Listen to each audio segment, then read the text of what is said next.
Free fire গেমটা এমন একটা গেম যেটা যে একবার খেলছে সে বারবার খেলতে মনে চায়।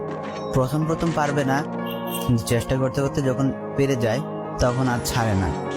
আর এই গেমটা যারা একবার খেলছে, যার মনে একবার জায়গা করে নিয়েছে, সে কখনোই এই গেমটা বলতে পারবে না। সে যদি একদিন 2 দিন 7 দিনও না খেলে, সে 7 দিন পর আবার ঠিকই এই গেমটার ভিতরে ঢুকবে। কারণ এই গেমটা কখনো কাউকে কষ্ট দেয় না, এই গেমটা সবসময় সবাইকে আনন্দ রাখে। এই গেমটাতে আমি অনেক সময় কাটাইছি, আর এটা আমি কখনো ভুলতে পারবো না। এই গেমটা আমার কাছে এমন একটা গেম যেটা কিনা আমি বলে বোঝাতে পারবো না।